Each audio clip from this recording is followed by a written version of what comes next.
mais do que falar da reforma, do tempo que aqui nela se pode viver, acima dos 65 ou o que seja, vamos falar da relação da vida com a reforma e do ciclo de vida da reforma. Quando começamos a pensar nela, porquê? Em que termos? Em que medida, com mais ou menos conteúdo, essa capacidade de a perspectivar nos ajuda a conceber planos? Porque, de facto, o grande desafio, a grande complexidade da relação com a reforma é o de ter finalidades, é o de conceber objetivos e projetos que me levem a atuar em consonância. A convicção que temos é que sim, é um momento certo, por várias razões. Desde logo, e numa constatação meramente administrativa, os últimos 2 anos, não obstante a dureza do quebra do rendimento das famílias, foram anos em que a poupança aumentou.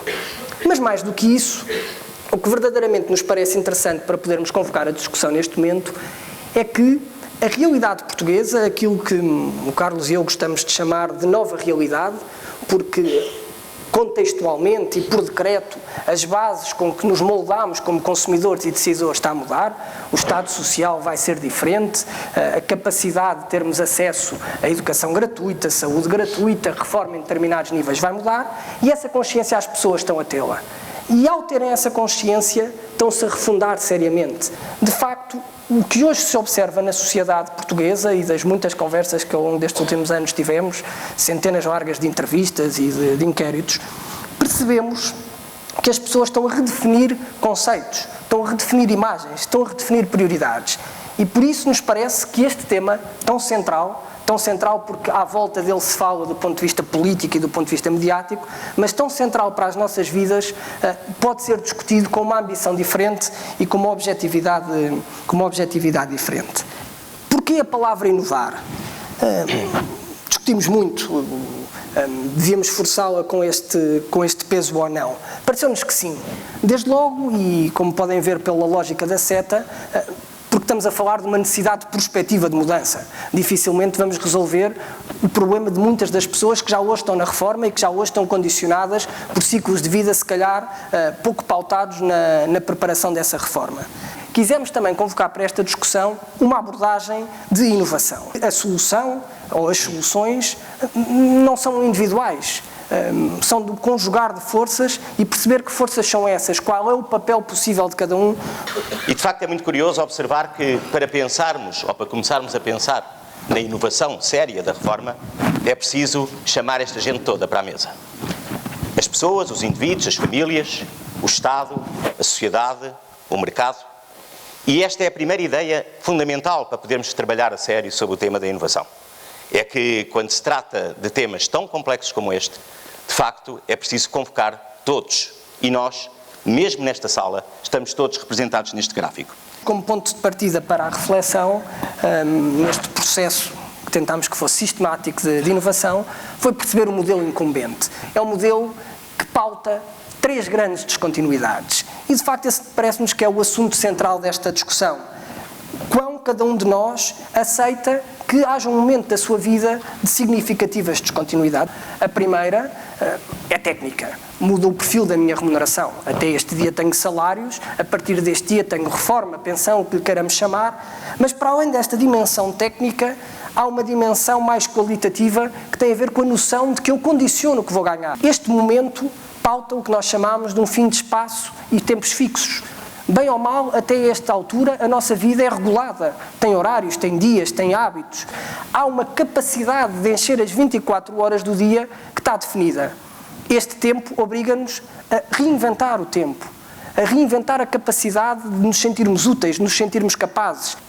E, finalmente, e numa lógica muito inspirada no próprio Alain de Botton, esta ideia curiosa de que, quiçá, das coisas mais complexas que este momento de reforma tem para cada um de nós é a perda de identidade. Há a pergunta óbvia que todos fazemos uns aos outros quando nos conhecemos, então, o senhor o que é que faz e tu o que é que fazes, de repente passa a ser reformado.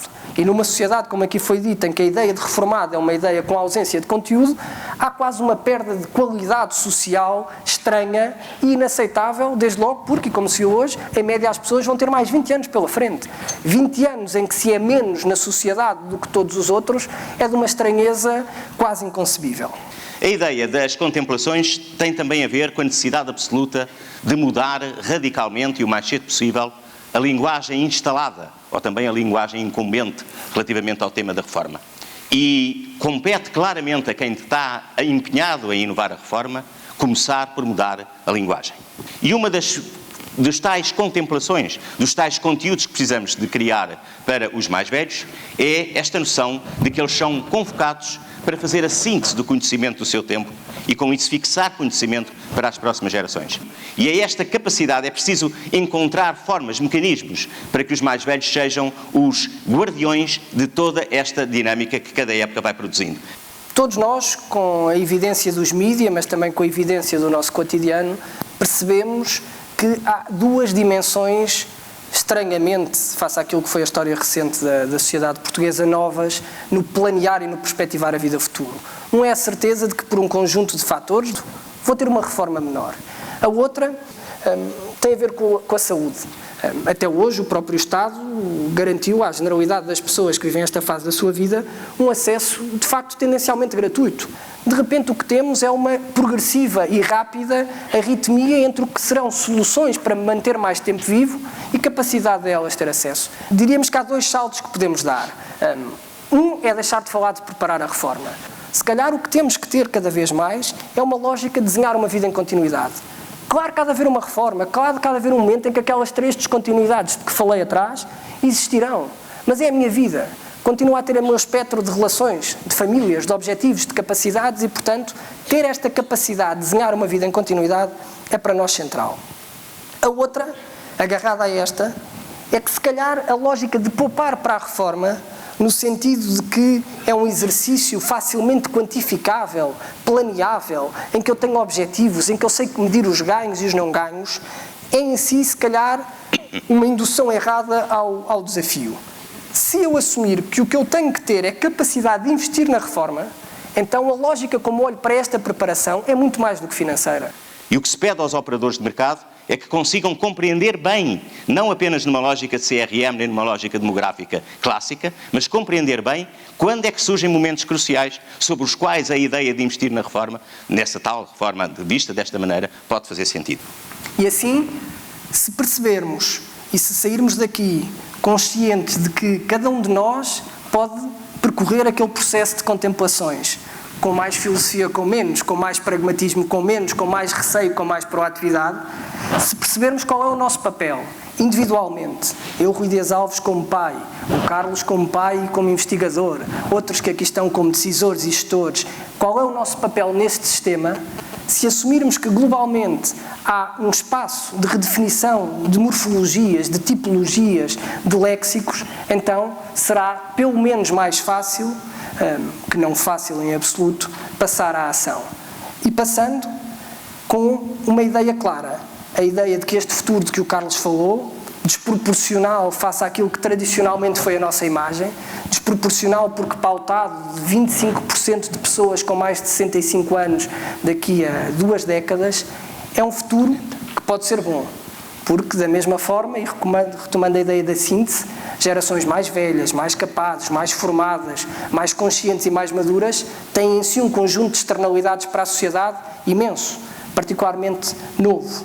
E é da capacidade de todos nós construirmos este futuro, começando e percebendo que se calhar o primeiro passo é nós próprios termos uma visão do que queremos para esse futuro, nos permitirá a partir daí que a discussão seja uma discussão de mercados, de procura e de oferta e de um Estado que poderá ser muito mais polis e muito menos discussão ansiosa de quão sustentável é a longo prazo. Muito obrigado.